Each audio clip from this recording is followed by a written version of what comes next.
Shadow of the Colossus começa com uma história simples. Um homem que até o momento não sabemos o nome atravessando terras proibidas carregando um corpo enrolado em um tecido sobre um cavalo. Um homem que acreditava poder reviver aquele cadáver, mas o que o jogo nunca te conta é que no final de tudo você estaria sendo manipulado e se tornaria aquilo que jurou um dia derrotar. E tudo isso sem nem você perceber. Se possível, curtam esse vídeo para que mais pessoas possam conhecer a história de Shadow of the Colossus, provavelmente um dos games mais geniais já feitos. E de quebra ative as notificações para receber mais vídeos como esse. Esse mesmo homem que logo seria chamado de Vander atravessa a ponte que daria acesso a um templo sagrado junto de uma garota já sem vida chamada Mono. Vander ouviu algumas lendas e rumores de que uma entidade chamada Dormin, que estaria nesse mesmo templo, poderia trazer de volta à vida qualquer pessoa. Descendo as escadas, ele finalmente chega até o interior daquele templo. Um local que deveria estar repleto de adoração está completamente vazio, completamente silencioso. Não sabemos exatamente há quanto tempo aquele templo está de pé, mas o que sabemos é que com certeza é extremamente antigo.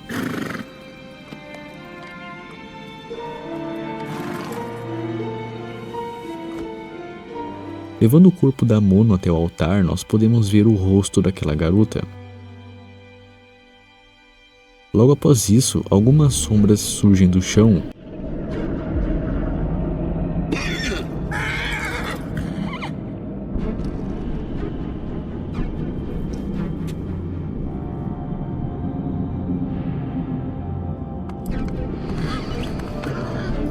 Vander então puxa uma espada que ele carregava, uma espada que desde o início não pertencia a ele.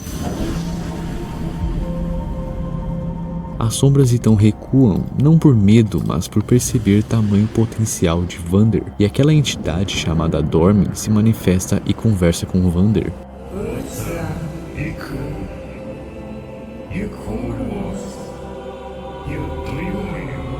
Vander então explica o que queria com aquele lugar, reviver a garota, trazer a alma dela de volta a todo custo. Dormin então explica que seria extremamente difícil, mas não impossível. Ele então propõe um acordo. Dormin explica a Vander que naquele templo havia 16 ídolos, o que Vander deveria destruí-los, mas o único jeito disso acontecer seria matando as encarnações dos mesmos. Dormin enviou Vander para fazer esse serviço porque ele mesmo não conseguiria, já que o mesmo está selado e enfraquecido. Isso porque foi feito um ritual antigo contra Dormin para que ele pudesse ser selado e dividido o seu poder. Talvez ele tenha sido algum tipo de entidade cruel e por isso foi feito o ritual. Talvez Dormin simplesmente foi dividido por ser poderoso demais, ou ele pode ter simplesmente apenas sido uma vítima de tudo isso. O que é certeza aqui é que Dormin possuía um poder tão grande que não podia ser morto, precisando dividi-lo em 16 partes e proibir qualquer um de pisar no local aonde aquela entidade reside. Sem nem pensar duas vezes, Vander aceita. Ele fecha o trato. Vander não questiona e consequentemente você como jogador também não. Quando estivermos sob a luz do sol, erguemos a espada e a luz nos mostra o caminho. E lembra que eu disse que a espada que Vander carrega nunca pertenceu a ele? Então, essa espada já muito antiga havia sido roubada por Vander para que ele consiga ter alguma chance de reviver Mono. E seguindo esse caminho mostrado pela espada, nós chegamos até o primeiro colosso, que inclusive faz jus ao nome.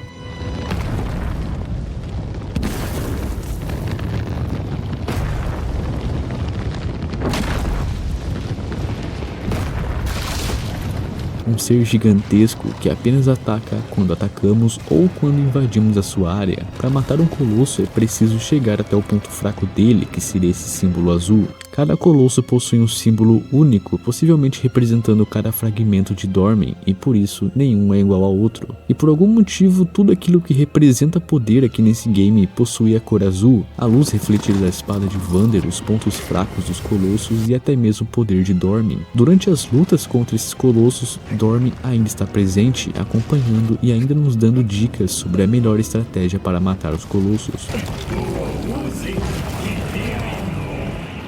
Depois de escalar pela pelugem, nós chegamos até o ponto fraco e cravamos a espada várias vezes, até que finalmente terminamos tudo.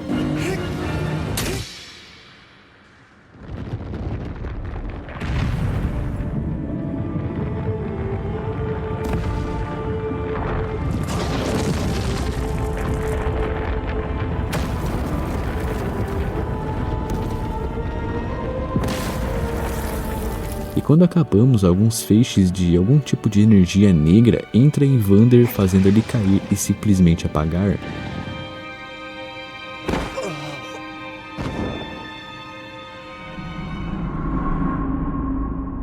Até que acordamos no templo e uma daquelas sombras lá do início do game está apenas observando o Vander enquanto ele acorda.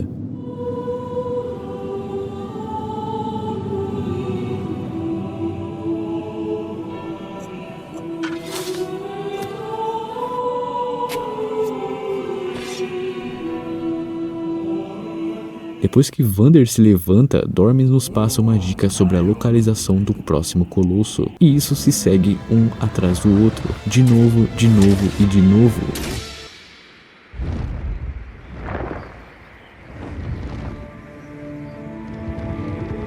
E isso acaba virando a obsessão de Vander, e cada vez que matamos essas criaturas, mais sombras aparecem para observar Vander.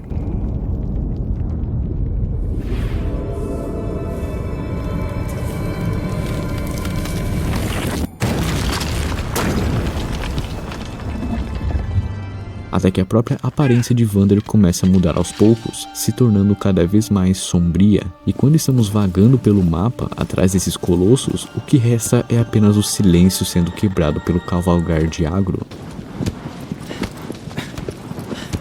Uma coisa que podemos perceber nesse game é que muitas das coisas que acontecem aqui não é diretamente explicada pelo game, a maioria são entendidas por interpretações do próprio jogador. Uma delas seria de que a aparência de Vander havia se tornado mais sombria justamente por ele estar sendo corrompido a cada colosso morto e a cada parte de Dorme absorvida. Esse provavelmente seria o preço que Dorme estaria avisando lá no início do game, e a cada colosso derrotado e ídolo destruído,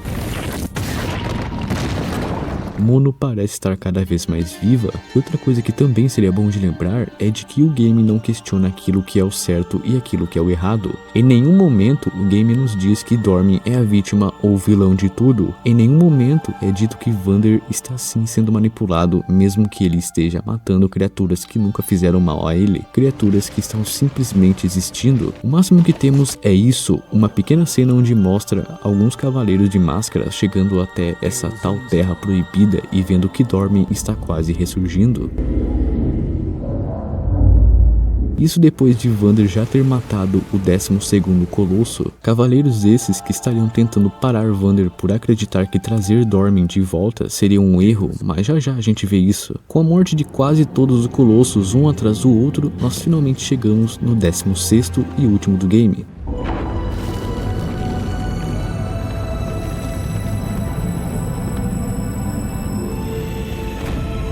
Falando em 16º, antes da gente conseguir chegar nele, aqui acontece uma coisa que fez muito marmanjo suar pelos olhos quando viu essa cena.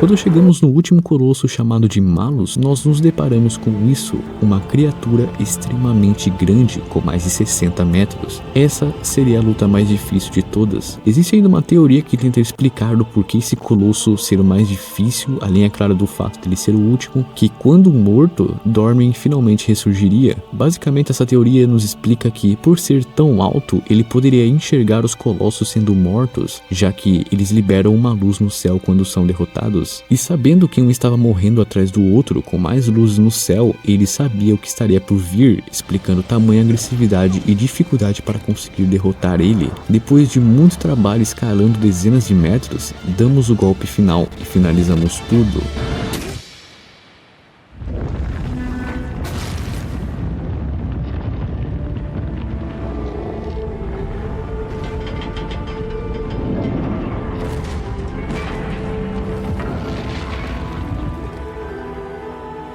Ou quase.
Depois de terminar a nossa parte do trato, vemos Vander extremamente fraco e completamente corrompido, além, é claro, daqueles mesmos cavaleiros que vimos antes, chegando tarde em conseguir parar Vander.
Então Dormin acaba ressurgindo em Vander.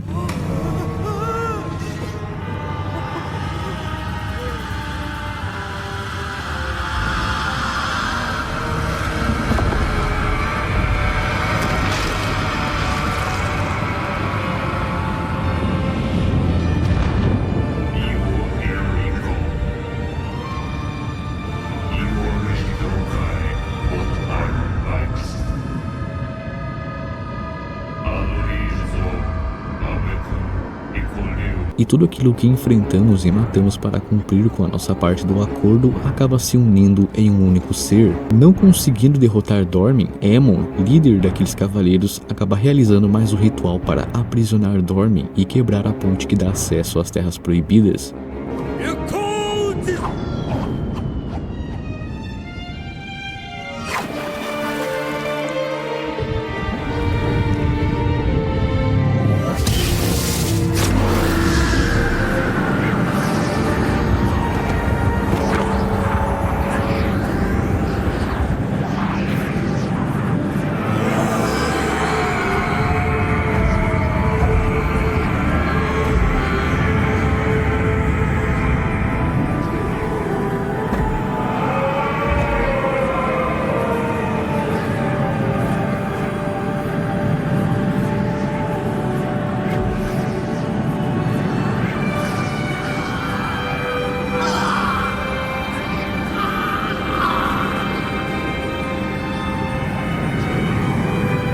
Como o corpo de Vander foi usado pelas entidades, ele acaba indo junto.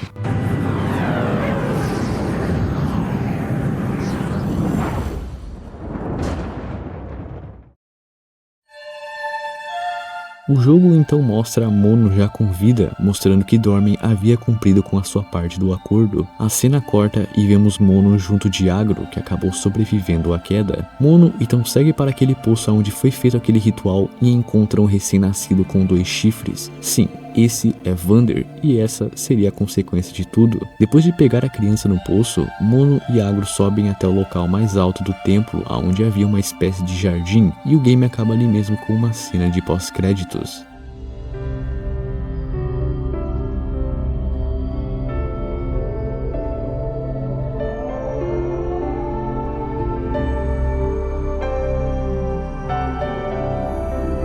Eu espero que vocês tenham gostado do vídeo. Se possível, deixe um like para que esse vídeo possa chegar em mais pessoas e também ative as notificações para receber mais vídeos como esse. Vejo vocês no próximo vídeo. Até!